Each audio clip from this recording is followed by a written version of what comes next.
My friend Mara just left with the Laguna bandsaw. It is finally out of my life and I can finally get back to some woodworking after a lot of tool setup over the past week. So I am working on this Marquetry commission right now. It's a 4-panel piece. This is the first panel. It's not going to be in here at the end, but I'll get to that later. I'm about to start work on the second panel, and I just got all this nice new recording equipment thanks to my buddy Jamie Harpster over at Plain Wellness. He wanted to thank me for all the work I've been doing for them, so I decided to let him thank me in the form of recording equipment so I could produce better stuff for y'all. So I'm gonna go ahead and record my working on the second panel for this. It's not gonna be scripted, it's gonna be kind of just how I work. I'm gonna let you into my shop and see how things are done. So I hope you enjoy. Right here I have the piece that I was tasked to make into a marquetry panel, and as you can see, it's 4 different flowers that I am going to be tackling individually. I already did this one. I was going to do this one next, but that's a little boring to show on camera because there's not all that many pieces. This one's a little bit more interesting, so that's the one I'm going to do now.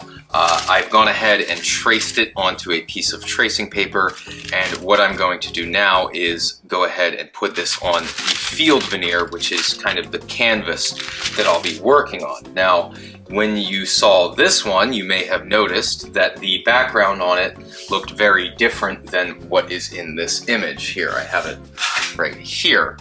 This is a really crummy maple veneer, and I'm just using this as kind of the piece that I'm working out of. Later, I'm going to create a background that looks a lot more like this, and I'll drop all of those flowers in there individually, and it should look a lot better. For this one, unfortunately, the only field veneer I have available is some really nice bird's eye maple, so just don't get too mad at me. But I'm gonna get to it right now. So here I have all my materials ready to go. I've traced this pattern onto this piece of tracing paper like I showed you, and then I went ahead and put it on my field veneer, which again is this bird's eye maple veneer. I'm sorry, it's all I have. For the stem, I'm going to be using this staghorn sumac that I veneered myself off a little log that a student gave me. And then for the petals, I'm using some of this unidentified figured wood. Then I'll be using some dyed orange for the center along with some canary wood. So I'm gonna get started with the stem, and let's head to the donkey. All right, so in this original image, the stem is actually one piece. If you look at the image that I'm copying, it's just one piece of wood that's been cut and painted. But since this is marquetry, I'd rather not do the stem with just one piece, and the reason why is if I orient the grain on that north-south at one piece, then over here I'm going to have a lot of short grain, and over here I'm going to have a lot of short grain, right? So instead, I'd like to break this up into 3 separate pieces. So this will be one piece, so I can have the grain run along that way.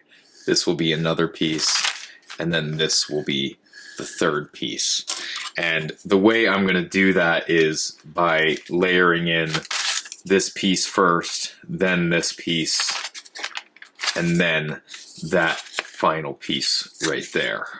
All right, so here I have the actual piece that I'm going to be working, and this is the first portion of this stem that I'm going to work on here. And let me just draw the entirety of the piece I'm going to be doing. Now, in this section, basically anything over here and kind of right around here is going to be cut out later. So I really don't have to worry about being too careful right there. So what I'm going to do now is take this sumac and orient the grain so that it runs along that stem, and I'll place it behind there. Okay. And now I'm taping. This is just standard double bevel marquetry. I've done a couple videos on this. Ooh. So if you're interested in figuring out more about how this works, you can check out my other videos, or there's plenty of information online. Double bevel marquetry. So I have that sumac taped to my field veneer, which is on top, which is the bird's eye maple. And now what I'm going to do is fill in this piece with that sumac. And since this section right here is going to get replaced anyway, I'm going to drill my starter hole in there. Sorry if I'm covering that. There's really not much to see. So I have my starter hole started right there. Now, have my fret saw right here, which is just a deep throat fret saw made by Eclipse. There's nothing special about it, and I use 2/0 fret blades. I've said this a million times. I'm threading this from behind in that hole I just drilled, and putting a little pressure on my saw right here to tension that blade. Now, turn everything over, and if you've never seen me do marquetry before, or you've never seen anybody do marquetry before, what I'm doing right now is I'm cutting both that top sheet of veneer that you can see and the sheet underneath it that's taped to it at the same time.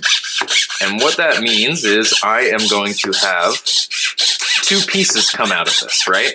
There's going to be one of the maple pieces, which is that top piece, and one of the sumac pieces. And what I am trying to do here is make it so that the sumac piece fits into the void left in that maple veneer sheet on top, okay? Now sometimes I'll want to do the opposite, where I want the piece from the top sheet to drop into the void left in the sheet below, but in this case, for the entirety of this panel, I'm going to be moving pieces from behind into the voids above. So, if you've never seen marquetry before, you might be wondering, well, how is that going to work? Because if you cut these two pieces at the same time, the bottom piece will not fit into the void above it. It will be loose, and it will be loose by the amount of this saw kerf. All that dust right there that's being created will create a gap, right? So instead, what I'm doing is I'm sawing on an angle. And what that does is it makes it so the piece underneath this top sheet is slightly bigger than the void left behind. The way I like to explain it is, think about a pyramid. On a pyramid, the bottom row of stones or whatever is much longer than the rows above it. And that's because the sides are sloped. Now, I have that cut done, and I can go ahead and take these two pieces, and if I could get a good look at that, it might be hard to see, but there is a flare on these pieces, and that is making it so this piece of sumac is ever so slightly bigger than that piece of maple. And if I did everything correctly, then that piece should fit in just perfectly. And let's take a look. And it does. Wow, how beautiful. Now, one thing that's great about double bevel marquetry is that you're able to just kind of fit these pieces in and work as you go. What I mean by that is I am kind of filling in this canvas sheet piece by piece. So this is piece number 1, and this thing is, I don't know how many pieces. It doesn't really matter, but what I just did there was spread some Elmer's glue on the edge of that piece of veneer. Elmer's is just fine. I like it because of the applicator tip, and I'm just pressing this in there. And now that is more or less set, and that will be totally fine. Now, what I can do without even stopping, and I won't stop, is go over and cut out this piece. Okay, so I'm going to highlight this, and I'm going to go right into the piece that I just cut out. And it doesn't matter because that piece is already set. One thing I tell my students, and I think this is a helpful way of thinking about this, is that once you have already set in an individual piece into your field veneer, or however many pieces, you can treat this as though it was the same thing that you just had before it. There's nothing different about this sheet of veneer with this piece in it than there was with this sheet with no piece in it. So I'm going to take this and orient the grain properly, right, behind there, and I'm taping. Now, one thing I haven't mentioned is the types of veneers I'm using here. I use shop sawn veneers. These are thicker, obviously, than commercial veneers, the veneers that you may be used to seeing that are on, you know, like the outer sheet of a piece of plywood that chips like crazy. Well, I don't use that in my marquetry. Some people do. The reason why I don't use it is because I find it to be a big pain to use. This veneer, when it's cut this thick, this is 1/16 of an inch thick, behaves a lot more like solid wood. So, you know, that chipping that you may be used to with veneer is not all that common with veneer this thick. So there I just drilled a hole, again in a section that I know I'm going to cut out later, so I don't have to worry about what that hole really looks like. And now I'm just going to start my cut, and I have said this a million times, but the great thing about marquetry is that once you figure out how to do one cut, you pretty much figured out how to do the entirety of double bevel marquetry. Everything after that is just composition, grain orientation, you know, the actual hard stuff in my opinion. But the technique itself really isn't much. There's nothing functionally different about that first cut that I did from this cut, and there's not going to be any difference in pretty much any of the cuts I do at all.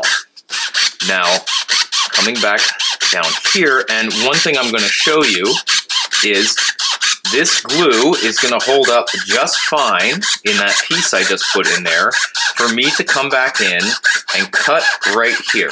Now I'm in that section of that sumac veneer that I literally just put in, and I didn't even stop the camera, okay? Do you see how everything is going just fine? That's because that piece fit in nice and snug, okay? It was nice and seated. I didn't have to tape anything. That glue was just kind of an insurance policy, really.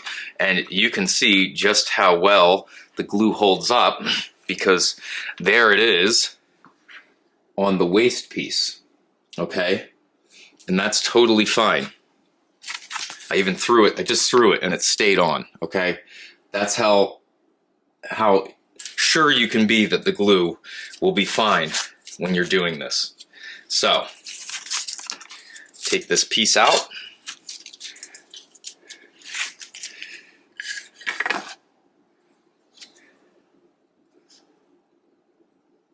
Spread some glue on the edge again. Nothing crazy here. You know, I get very, very messy with this. I'm probably being much more careful on camera than I normally am, either consciously or subconsciously, who knows at this point. So, there we go. Doesn't that look pretty? Beautiful. So now I can do that final one. Now I have two choices here. I initially was thinking that this third part would be in front of these two pieces right here, which is why I decided to do this third part last. I wouldn't have done that third part last if I wanted it to be behind. If I wanted it to be behind these two pieces, I would have done it first. That would have made more sense because, again, you could do that over cutting. Now, when I look at this, I think I want this stem to be behind these two pieces. So instead of over cutting into this portion like I was planning on going all the way down here and then back up. What I'm going to do instead is cut right along that border that I already established. Now, this is something that I try to encourage people to not do, and good planning will keep you from having to do something like this. And the only reason why I say not to do it is because I am now establishing that border twice, okay? If I had planned properly and did this piece first and then did this piece, then I would only be establishing that border once and my life would be a lot easier. Now up here I can still overcut into these petals because they're going to come out later. So now what I'll do is take my sumac again, and I'm going to focus this on the tighter grained portion because it's running vertical, and I'll just take that, flip it around. You always want to make sure that you're not going to be cutting into a void or, you know, a section of the bottom veneer that doesn't exist. I've done that so many times. It's kind of, you know, one of the things that you do as you learn this, and even as you've already learned it. So I'm going to start this hole again in a section that I know I'm going to cut out later. And as I do these holes, I haven't mentioned this, but you may see that I am increasing my angle.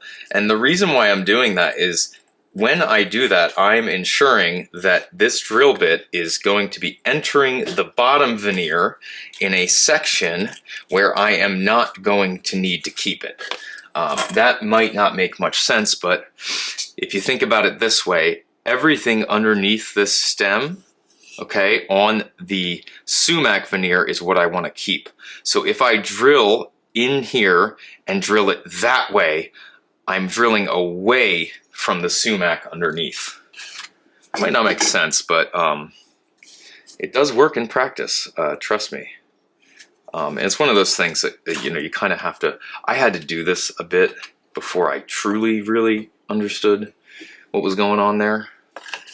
So this cut right here is, again, starting off just like any other, and there's really not much extra to this cut.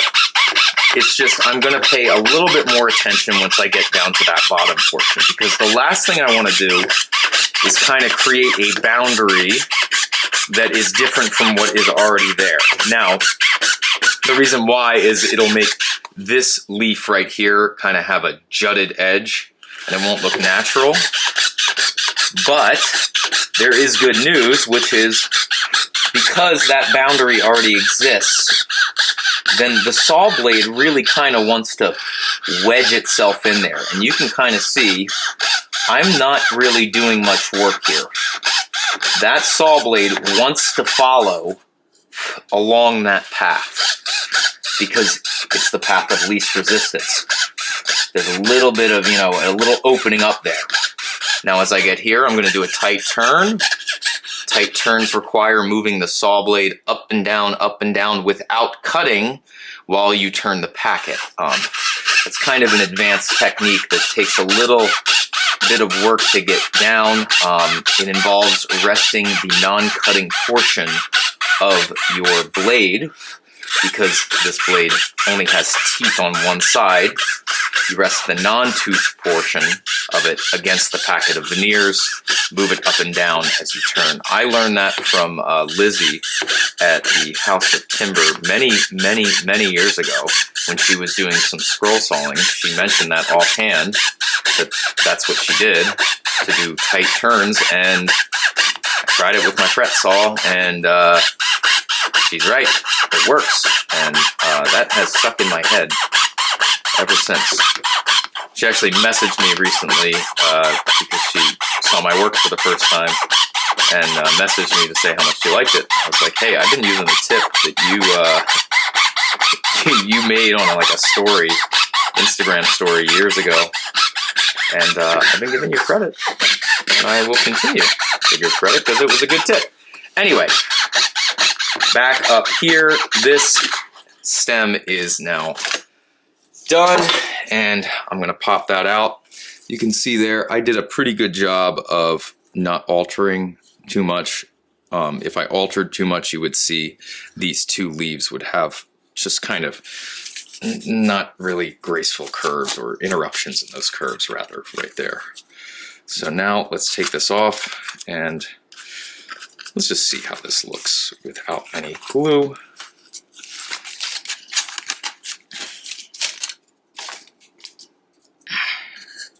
Get you out of the way and pop that in. Just get a sneak peek of this, and that's where we are now. Beautiful. I'm going to take a little break and then I'll come back and do these petals. So I took my break, a little longer than I thought it would be, but I'm back at the donkey and I'm ready to start working on these petals. Now, there are 6 petals here, and you can see here I've gone ahead and labeled them either 1 or 2. And the reason why I did that is because I am going to go ahead and make sure that I cut the number 1 petals first, and then I'll go and cut the number 2 petals.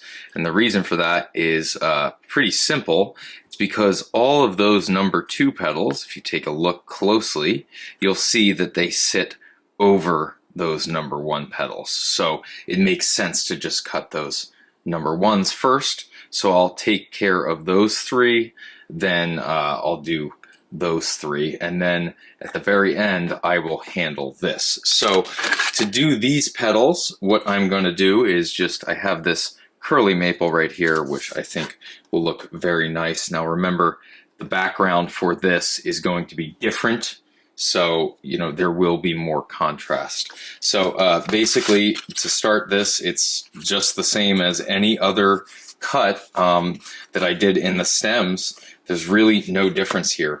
I'm going to draw just some dotted lines here. I'm going to handle this one first, and this section here, remember, when I cut this, I'm going to overcut, because anything in here is going to get replaced later.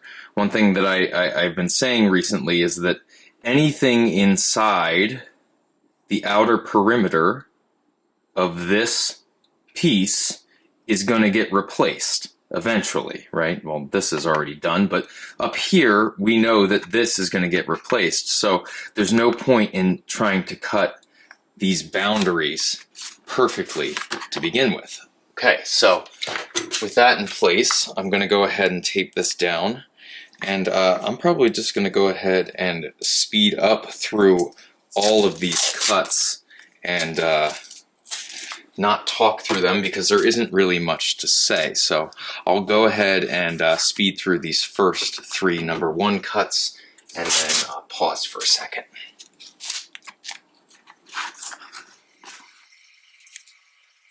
So here I am cutting the first piece. There's really nothing much to say here, other than you can see I overcut into the center there because I know I'm going to cut that away.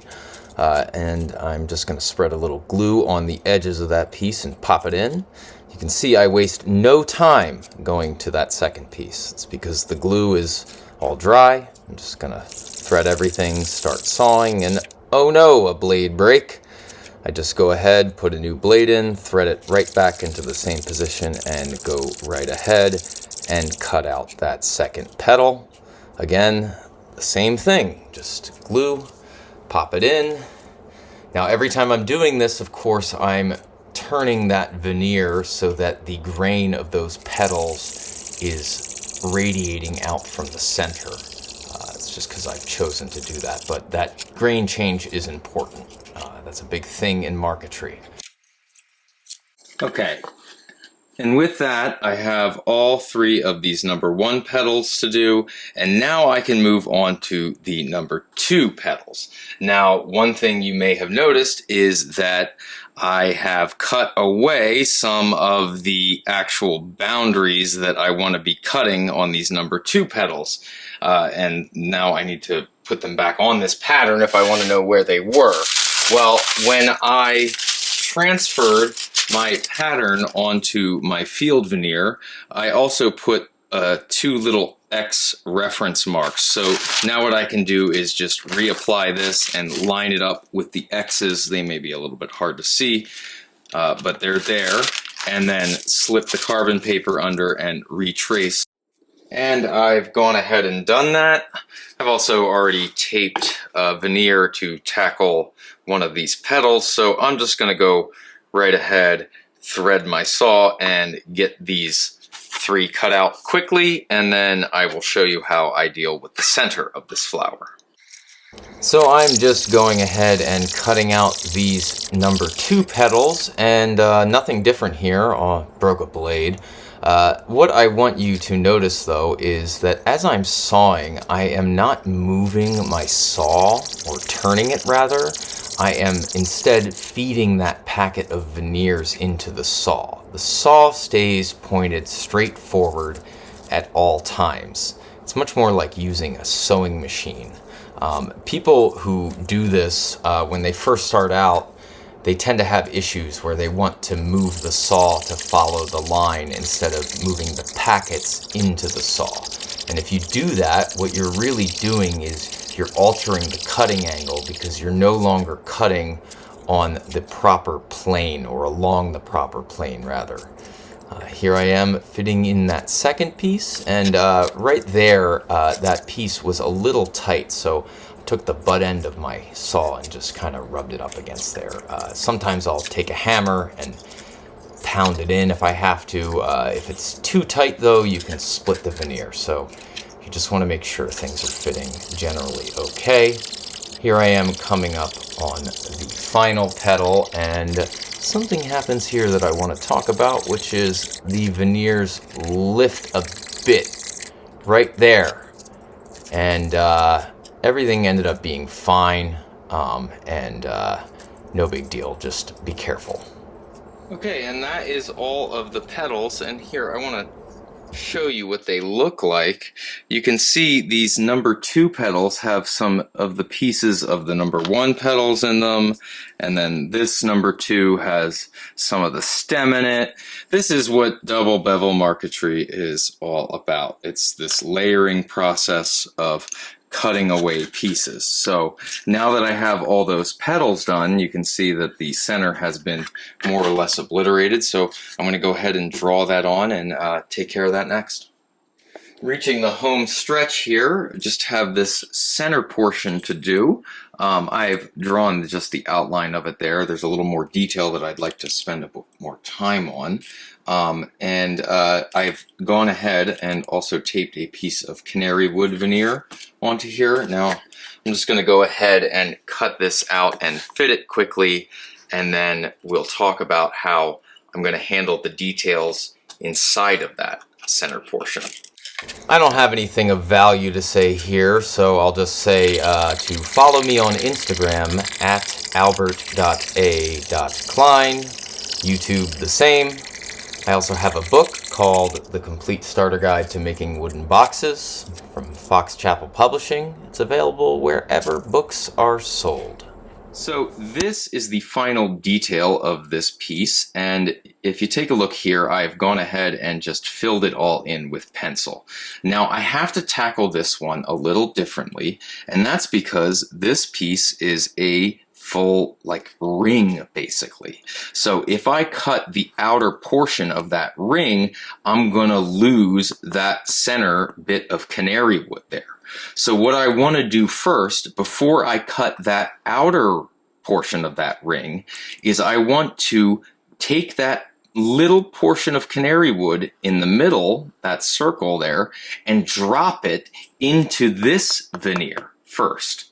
Now, every piece I've been doing before, I've been taking the pieces and inserting them from behind, and that has relied on my bevel being a certain direction to achieve that. Now, in order to get this circle to drop down into that veneer, I'm actually going to cut the opposite direction than I've been cutting this entire time, and what that will do is that will cause that bevel that is on the edges of those pieces to be oriented differently. And that piece of canary wood should drop down. Now I'm going to do this in real time because I think it's worth explaining. Now everything about this is more or less the same. Now I did have to be mindful of where I put that hole, but that's not all that tough. Now here I am, and this does feel a little weird to me at first, if only because I am used to cutting the other direction mostly, but there really is nothing different about this than anything else, okay? So I'm going to go right ahead around here. Coming around.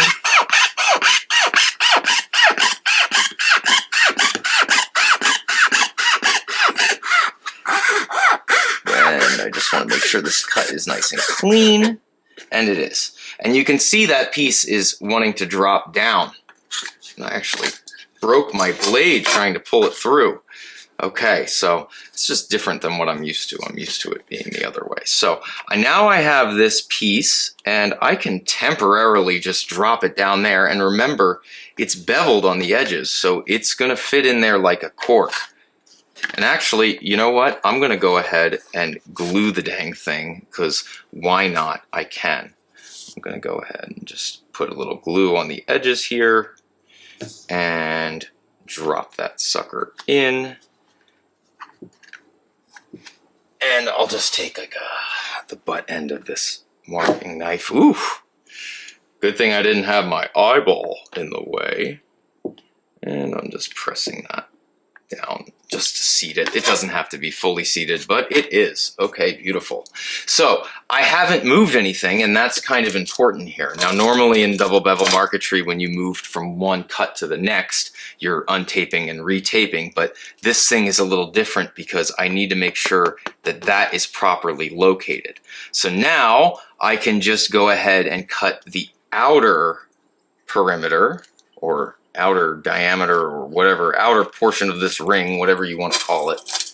Oops, I didn't get a blade ready. Where are my blades? All the way over there. Jeebus.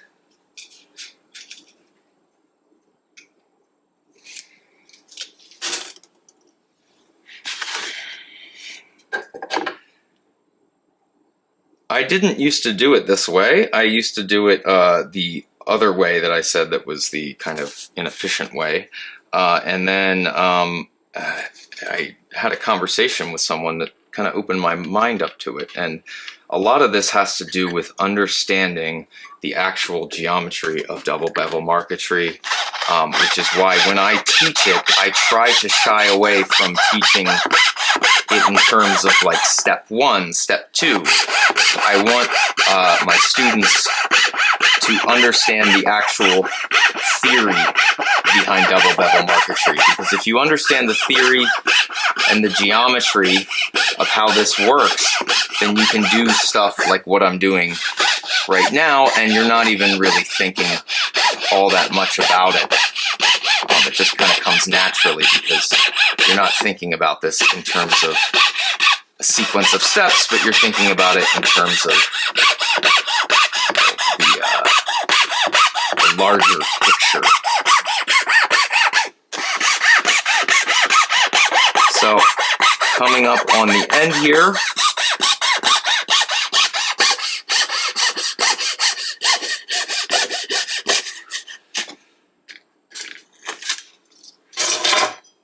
and I can pull that up, and you can see I have left just that nice little ring of canary wood right there in that piece. And oops, my piece fell down here. Had a little issue with getting that thing oriented. With circles, it's tough, but there you go. I was able to retain that piece of canary wood. Now, it's not all that important in this one, but when you want to make sure that there's grain continuity, you know, that's where it's like really important. Like if you did a nameplate and it was like the center of like the letter O, and you know, the nameplate, the background is very distinct veneer, you wouldn't want to break up that grain. But anyway, that's that. And that's pretty much it. I'm finished with this second panel. I have this first one done, and just handle the other two, and then I'll go ahead and put them in the custom background that I'm going to make. I am going to probably do a video on that because I think that's kind of more advanced, fun marquetry stuff beyond just fitting pieces of veneer into each other. If watching that has you thinking, wow, there's nothing all that special about that or that guy, I could totally do that. I am happy that you think that, and I really think that you should give it a try because it's absolutely true. There's nothing special about me, and there is nothing special about this. It is very easy to pick up and pick up quickly. I have plenty of students that can attest to that. And if you want to give it a shot and you have any questions or you need any help, just reach out. Thanks for watching.